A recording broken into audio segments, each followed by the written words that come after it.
দেখো সর্বপ্রথম আমরাই কিন্তু এই খবরটা আপনাদের কাছে প্রেজেন্ট করছি। দুদিকের চিত্র আমাদের ক্যামেরা পার্সনে এই মুহূর্তে দেখাচ্ছে। একদিকে কিন্তু ভোটের বাজার, আর একদিকে কিন্তু রাস্তা খা খা করছে, মানুষ নাই। রাস্তা দেখতে পাচ্ছেন এবং 37, 38, 39 ডিগ্রি পর্যন্ত তাপমাত্রায় কিন্তু রাস্তায়, কেশপুরের রাস্তাতে কিন্তু মানুষকে দেখা যাচ্ছে না। মানে এতটাই তাপমাত্রা বাড়ছে। কিন্তু অপরদিকে রাজনীতির তাপমাত্রা কিন্তু বাড়ছে, যেরকম প্রচারে ব্যস্ত প্রার্থীরা।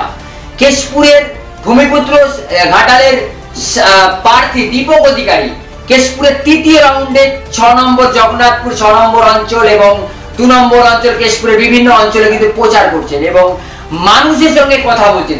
আর সেই চিত্র সরাসরি খবর টেনের ক্যামেরা পার্সন কিন্তু আপনাদেরকে দেখাচ্ছে। দুদিকের চিত্র দেখতে পাচ্ছেন। আবারও বলে রাখি যে তাপমাত্রা প্রভাব বাড়ছে, 37, 38, 39 কিন্তু রাস্তাঘাট খা খা করছে, রাস্তা কিন্তু খা খা করছে। অপরদিকে কিন্তু প্রার্থীরা এক ইঞ্চি জমি ছাড়তে নারাজ, কিন্তু কোনোভাবেই প্রার্থী ঘাটালের 3টি দলেরই প্রার্থী তালিকা ঘোষণা হয়ে গেছে। আরো রাজনীতির বিশেষজ্ঞরা মনে করছে এখন পর্যন্ত কিন্তু বিরোধীরা প্রচারে আসেনি।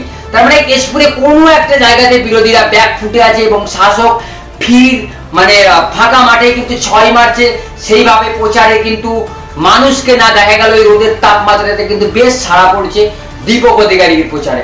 এই মুহূর্তে সেই চিত্র সরাসরি কিন্তু খবর টেনের ক্যামেরা পার্সন দেখা।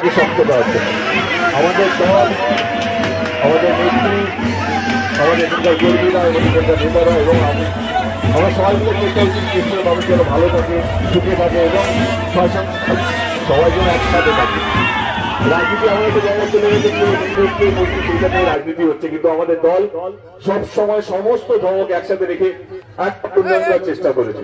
আমি যদি আমার কথা বলি, গত 10 বছরে আমি সৎভাবে কাজ করার চেষ্টা করেছি।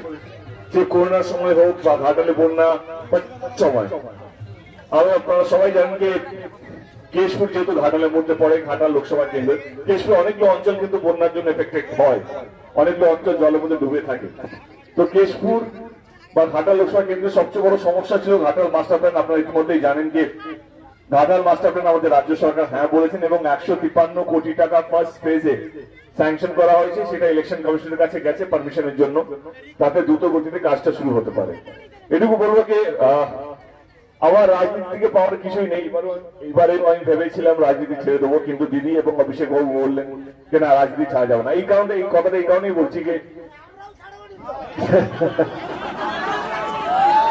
যে রাজনীতি থেকে সত্যি আমার কাছে রাজনীতির মানেটা হচ্ছে মানুষ। তো আমার কাছে এটাই যে মানুষকে কিভাবে ভালো রাখা যায়, মানুষকে কিভাবে শান্তিতে রাখা যায়, এটাই আমার 10 বছরের আমার সত্যি কথা বলতে গেলে 2014 যেটা এটাই ছিল, কি মানুষকে কিভাবে ভালো রাখবো।